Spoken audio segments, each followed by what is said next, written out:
Bon, généralement en Suisse, on est connu pour faire du chocolat, du fromage. Il n'y a pas de circuit dans notre pays. Et pourtant…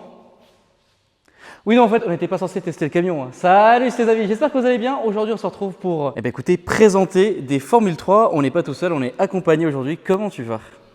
Bonjour, je m'appelle David Kuhlmann, ça va bien et toi? Super, écoute, présente-toi un petit peu, qu'est-ce que tu fais dans la vie? Alors, je m'appelle David Kuhlmann, je suis habitant à Neuchâtel. Je fais du sport automobile maintenant depuis 4 ans. Oui. À côté, j'ai fait une formation en CFC d'employé de commerce D'accord. que j'ai suivi donc en parallèle des courses à chaque fois. Puis maintenant, c'est pour cette année spécialement, je suis monté en Formule 3, donc la Formule 3 régionale qu'on va vous présenter tout à l'heure, qui est juste là derrière. Donc maintenant, c'est l'objectif de finir dans le top du championnat Ultimate Cup Series en Formule 3 pour passer à l'échelon supérieur. Écoute, allons voir directement ta voiture. Explique-nous un peu les catégories dans la formule du coup. Alors dans les monoplaces, on a la F4 tout premièrement. Oui. Après le karting, donc de base, on a la F4. Ce qu'on retrouve après, c'est la Formule 3 régionale. Il y a la Formule 3 internationale juste après qui a beaucoup plus de chevaux et le DRS, ça devient vraiment technique et les budgets commencent à vraiment coûter très cher. Et après, il y a la Formule 2 et la Formule 1. Qu'on connaît tous, bien évidemment. Donc là, le cheminement en gros pour arriver à la Formule 1, c'est toujours karting, Formule 4, en gros, hein, pour résumer. Puis Exactement. en fait, tu montes en échelon. Moi, j'ai fait un programme un peu différent. J'ai commencé par la Formule Renault, donc tu as présenté tout au début. Oui, celle qui est au fond, donc là-bas. Ma voiture, c'était la 68. Là, donc celle-là. Exactement, c'était exactement celle-là. J'ai fait champion de France en 2019, 2020, excusez-moi. Et du coup, j'ai passé à ce moment-là en Formule 3. Ok, et qui est là. Alors franchement, je suis arrivé, je m'y attendais pas du tout à ce que ça soit comme ça. C'est souvent dans des musées, on voit, regardez une Formule 1, alors que c'est pas du tout une Formule 1, c'est des Formules certainement 4 ou des vieux modèles de 2000, enfin bref, qui n'ont pas vraiment de gueule. Enfin, ça a une gueule, hein, mais bon, pour le commun des mortels. Mais pour nous, dans le milieu d'automobile, on reconnaît quand même que c'est pas du tout ça. Sauf que là, je m'attendais pas du tout quand même à ça. C'est quand même vachement balèze, hein. Tu dis que t'as un DRS beaucoup plus compliqué, mais là, c'est quand même déjà quand même assez optimal. Alors là, ça va déjà bien au niveau de la technologie. Et tu as aussi un halo, ça aussi, j'étais surpris de voir ça. Tout est inspiré de la Formule 1, donc on retrouve les différentes parties de sécurité comme le halo, les plaques devant les pieds suite à l'accident de Billy Monger en F4. Ah explique-nous. Qui a été renforcé ici. Donc une plaque a été ajoutée ici sur cette Formule 3 régionale pour protéger le pilote en cas de choc frontal. D'accord. Parce qu'un jeune en F4 anglaise a eu un accident qui impliquait un gros choc au niveau de l'avant de sa voiture et ça lui a sectionné les deux jambes. Donc à partir de là, ils ont décidé de mettre une plaque et c'est dans toutes les catégories que maintenant on va retrouver cette plaque. Même en Formule 1. Exactement. Suite à un accident en Formule 4 du coup. Exactement. C'est quand même intéressant. Comme quoi la Formule 1 peut impacter les autres catégories, mais les autres catégories peuvent impacter aussi la Formule 1. Oui, justement, c'est ça qui est bien. C'est-à-dire que la Formule 1, le halo, et cette plaque Formule 4. Exactement. Et donc explique-nous un peu en quoi consiste les pièces, un peu comment ça fonctionne. C'est vraiment très intéressant au final, hein. C'est la première fois que je présente une formule de toute catégorie sur ma chaîne. Alors la Formule 3 régionale, elle est dotée d'un moteur de Mégane RS un peu boosté, donc qui a atteint les 300 chevaux. Donc qui est là finalement, on peut l'observer ici. Exactement, juste ici. Donc un moteur Mégane RS avec un turbo donc à droite qu'on ne voit pas là, mais voilà. Donc ça développe 300 chevaux. Vitesse max à 245 avec le réglage aéro pour Monza. On retrouve pour les roues, des roues 18 pouces, sauf erreur. Donc c'est des nouvelles jantes que Pirelli et Michelin ont décidé de commencer à étudier pour qu'ils arrivent en Formule 1 donc dès la saison 2022, sauf erreur. D'accord. Et donc nous on s'occupe donc de faire les tests pneus pour Michelin et Pirelli pour qu'ils puissent étudier ça et que ces roues arrivent en Formule 1 dans une année. Donc vous êtes aussi des précurseurs de certaines technologies quoi. Des cobayes. Des cobayes, ah oui d'accord, sacré cobaye quand même. Après au niveau du volant, c'est un volant assez basique, il n'y a pas de temps.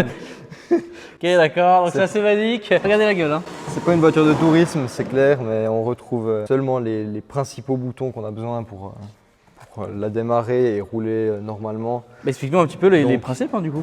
Alors ici on a le bouton pit limiter, ça sert à bloquer la voiture à 60 ou 80 km/h dans la pit lane en entrant au stand. Oui.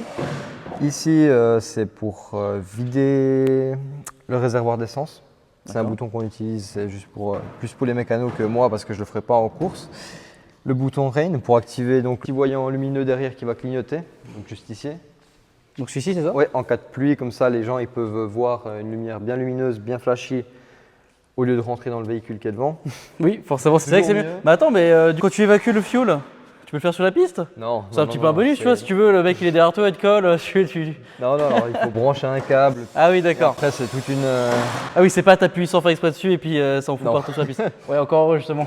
Si on a le bouton pour mettre la marche arrière, qu'on n'utilise pratiquement jamais parce que c'est des moteurs qui tournent vraiment vite dans un sens, donc mettre une marche arrière, ça, c'est pas super bon pour le moteur, donc on le fait jamais. Oui, d'ailleurs, quand vous rentrez les véhicules sur le stand, On vous êtes arrête le moteur moteur éteint, ouais. et on nous pousse juste pour rentrer la voiture dans le stand. Je savais même pas qu'il y avait une marche arrière sur les. Alors, c'est pas que je ne savais pas, mais j'ai jamais vu une Formule 1 faire. Enfin, une formule de toute catégorie faire une marche arrière, quoi. Déjà arrivé, mais Ah ouais c'est pas super bon pour le moteur. Ah bah, tu m'étonnes. Quand on voit à Monaco par exemple, ça arrive à certains pilotes de se mettre dans les échappatoires puis de reculer pour revenir en piste parce que c'est leur seule solution, mais C'est du rare. moteur, quoi. C'est rare, ouais. Ici on a le bouton pour la radio, donc la radio qu'on a dans le casque. Et les pages c'est pour passer les menus sur l'écran principal où on aurait la pression d'eau, pression d'huile, température. Bah, est-ce que tu as d'eau. la clé du véhicule finalement?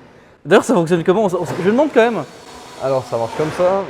Donc les palettes qui reviennent avec un aimant. On met le volant sur la tige filtrée.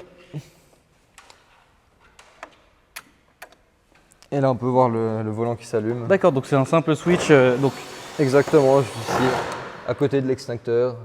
Du coup, voilà, là on a juste donc, la température d'eau, la pression d'huile, la batterie, donc le niveau de voltage et la température de l'huile. Après, on a toutes les pages où on retrouvera les oh la différents. vache! Ah, attends, j'essaie de zoomer pour qu'on voit un petit peu. Ah oui, toutes les infos qu'il y a. C'est beaucoup d'infos qu'on doit regarder continuellement pendant les courses. Donc, pour que le la moteur vache. revienne en un morceau. Oui, forcément. Oui, c'est vraiment très Parce qu'il impressionnant. faut attendre bien la bonne température d'eau, surtout pour partir avant les courses, pour ne pas avoir de dégâts moteurs, tout simplement. Donc ce qu'on fait, nous, c'est juste mettre des scotch à ce niveau-là, à l'entrée d'air, Oui. pour, s'il fait trop chaud, on enlève des scotch, et s'il fait trop froid, on en rajoute pour que le moteur ait le temps de chauffer. Et Donc, donc chauffer la ici, c'est température ça d'huile. Oui, exactement. Nous, on met des scotch, il n'y en a pas là, mais on met normalement des scotch pour boucher s'il fait trop chaud, s'il fait trop froid, on bouche, et s'il fait trop chaud, on enlève. D'ailleurs, on a une petite question. Le problème, c'est que je suis mélangé entre les termes suisses et les termes français. D'ailleurs, les amis, vous savez ce que c'est ça? Ça, c'est pas des chaussons. Qu'est-ce que c'est? C'est des savates. C'est des pantoufles aussi, C'est des dans de pantoufles bleu. aussi. Donc oui, pourquoi vous avez mis justement du papier, du cellophane sur les roues? Alors ça, c'est à chaque sortie de circuit, on met du cellophane pour éviter de salir le camion. Donc on évite le maximum de mettre de la saleté dans le camion et de les ramener donc, ici, inutilement, pour faire tout le temps du nettoyage. Forcément. Ouais. Donc La là, propreté. ouais, c'est vraiment clinique ici. Vous pouvez voir que c'est vraiment magnifique déjà. Il y a 1 million de... Ah mais attends, mais... Je me disais, en fait j'ai cru que mes gyros étaient allumés. Parce que Non, j'ai tourné ma tête là-bas, j'ai vu que ça clignotait, je me suis dit, mais attends, Non, c'est alors quoi? ça- Waouh, génial. Ah, c'est stylé quand même. Tu sais qu'il y a 1 million de gens qui rêvent d'avoir ça sur leur voiture. Ouais, alors ça, On est très peu en Suisse à faire des boulots, on va dire, un peu extravagants. exactement, et puis ce qu'on aime au final. Hein. Bien sûr. Et alors malheureusement, tu n'en vis pas. Alors non, à part la Formule 1 et des catégories comme la Porsche Cup, McLaren ou quand tu es pilote pour une écurie, même que ça soit en dessous de la F1, Oui. tu peux gagner ta vie comme ça, mais si tu veux vraiment être dans la monoplace, il n'y a qu'en F1 que tu peux gagner ta vie. D'accord. Alors, ce qui est étonnant, parce que moi, je suis arrivé, on a un peu discuté forcément, et c'est un thème que j'ai abordé. Et je t'ai dit une phrase qui est quand même assez explicite, c'est-à-dire que les mecs qui sont en Formule 1 sont multimillionnaires, les gars qui sont en Formule 2, ils... Mais même pas tous, étonnamment. Même En Formule 1? F1, Oui. il y a des gens dans le bas du peloton qui payent pour être là. C'est les sponsors qui payent ou les papas comme certains pilotes. Mais c'est uniquement dans le top 20 ou dans le top 15. Je dirais que c'est des gens qui gagnent leur vie, qui sont là, qui sont payés pour faire ça. Contrairement à beaucoup de sports quand même, où bon, quand tu vois du haut niveau et tu les vois à la télé, bon, bah, c'est que normalement tu es en place, quoi. Oui. Alors, et pas forcément tous les mecs en Formule 1. Non. Incroyable. On serait- Franchement, on c'est serait fou. vraiment étonné. Ouais, bah tu vois, c'est une info qui est très, très intéressante, ça, à savoir. Donc là, la tienne, Celle qui est derrière, donc celle de ton coach, Exactement, oui, la numéro 62. qui a couru dans beaucoup d'autres sports auto au final, qu'on peut voir là-bas. Tu as aussi une mezzanine qu'on va aller d'ailleurs observer tout de suite. Donc là, ton coach, il tournait dans cette voiture-là. Exactement, ça c'est la 488 Challenge qu'il avait en 2018, sauf erreur. Oh là là là là. Donc on voit que c'est une voiture qui est taillée pour la compétition. Oui. Et puis dans cette voiture-là, il a réussi à faire champion d'Europe et champion du monde. Donc Là, le monsieur qui est derrière, il est champion du monde. exactement, de cette catégorie. Donc lui, quand il se fait arrêter par la police et les flics qui disent ouais, vous prenez pour un pilote, il peut répondre oui quoi. Exactement, alors là je pense qu'on a passé un stade comme ça, oui. C'est sûr.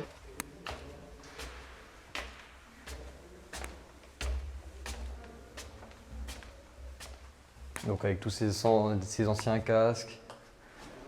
Il a fait aussi un peu de rallye à un moment. Donc c'est pour ça qu'on retrouve des casques typés rallye. Oui. Donc, pas des casques intégrales comme celui-là. Et après on a toutes ces coupes tout autour. C'est quand même assez impressionnant comme palmarès. Ah bah là oui, clairement, tout la mezzanine est rempli de palmarès, effectivement, de souvenirs, de casques. Enfin bref, c'est un endroit vraiment assez atypique. Et donc là, tu as un simulateur pour t'entraîner. Exactement, ça c'est pour les pilotes du team, ceux qui ont envie, ils viennent et ils s'entraînent un peu avant les sorties circuit. Parce que sport promotion, du coup, c'est quand même un team en général qui fait rouler de base plutôt des pilotes gentlemen qui cherchent un peu à s'amuser, à chercher la sensation d'une monoplace. Donc ils offrent des journées circuit à prix quand même assez raisonnable, je trouve, et puis c'est tout lui qui s'en occupe. Donc les voitures, je pense sur le marché, on ne trouvera pas plus propres et mieux entretenues que ces voitures-là. Et même juste regarder l'état du camion, on dirait qu'il vient de l'acheter, qu'il est neuf. Ce camion, il a bientôt 25 ans. Ah sérieux? Bah, à l'image donc de l'atelier, au final, comme vous pouvez voir la vue d'ensemble, c'est ultra clean. D'ailleurs là, où est-ce qu'on est? À Boudry, juste au local donc, de Sport Promotion. À côté de Neuchâtel. Exactement. Donc si vous voulez plus d'informations tout d'un coup, si ça vous intéresse peut-être de vivre les mêmes sensations que moi, je vous laisse aller aussi sur le site de Sport Promotion, sur internet. Ça, il n'y a pas de souci. On parlait du simulateur. Toi, tu tournes sur quoi comme jeu? Alors moi, c'est plutôt Assetto Corsa. Je trouve que c'est ce qui se rapproche le plus de la réalité. Oui, je suis d'accord. C'est quand même quelque chose où c'est une application, on peut trouver beaucoup de circuits, même qui ne sont pas intégrés directement dans le jeu. On peut vite aller installer sur Internet et tout ça, on trouve beaucoup de choses. Et il y a aussi Air Factor, que je privilégie un peu plus parce que la Formule 3 régionale n'existe malheureusement pas encore sur Assetto Corsa, elle n'a pas encore été modélisée, à ce que je sache. Donc c'est pour ça que j'utilise un peu Air Factor pour retrouver vraiment les sensations de la Formule 3 régionale pour essayer de me calquer sur les temps que je fais en vrai.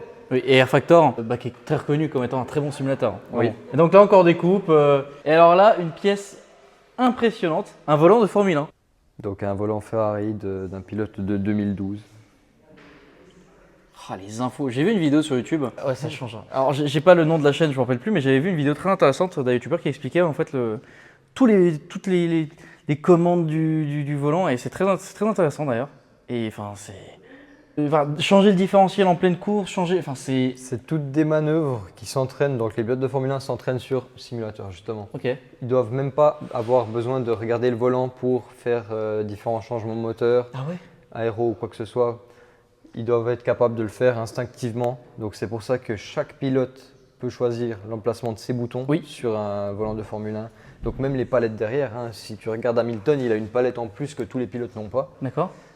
Et personne n'a jamais su pourquoi. Il y a eu plusieurs hypothèses, mais il ne me semble pas que quelqu'un ait trouvé vraiment l'explication rationnelle à ce troisième paddle. Moi, je pense personnellement que c'est le DRS, que c'est un bouton qu'il a voulu mettre plutôt là.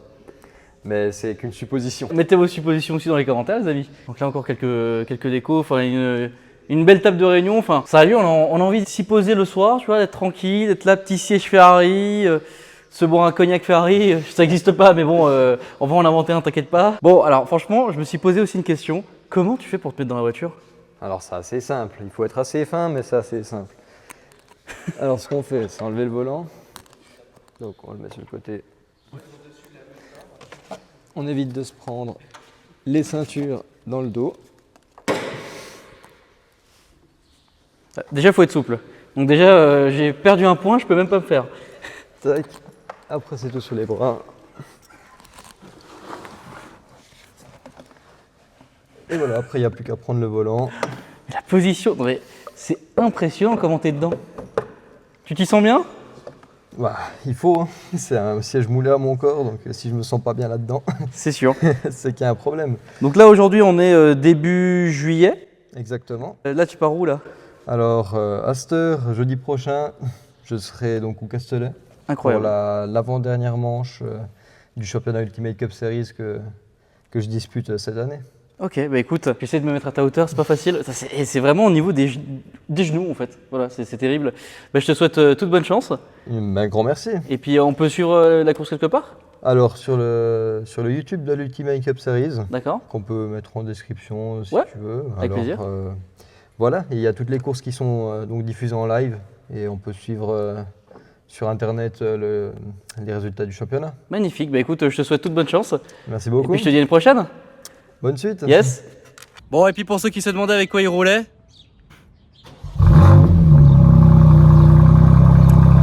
Voilà. Bon, et bien les amis, c'est sur ce magnifique décor suisse qu'on va terminer cette vidéo. J'espère qu'elle vous a plu. C'est un petit vlog sympa, voilà, j'ai eu une opportunité de faire cette vidéo. Je me suis dit pourquoi pas, ça peut changer un petit peu, ça vous voyez des choses différentes. Et surtout vous découvrez un monde qui est un peu différent, même si sur YouTube, j'ai des collègues qui sont dans le sport auto. Moi personnellement ça montre que je connais pas forcément et c'est aussi intéressant de le découvrir justement en direct avec vous, en vidéo justement. Donc n'hésitez pas à liker la vidéo, vous abonner et à commenter. Le lien est dans la description en tout cas pour suivre ce jeune homme qui est un compatriote quand même. Faut qu'il pèse mondialement parlant. Hein. Déjà on vous a mis la branlée, voilà. Non. Le mec il continue. Bon en tout cas les amis, moi je vous dis à la prochaine pour de nouvelles aventures. Salut.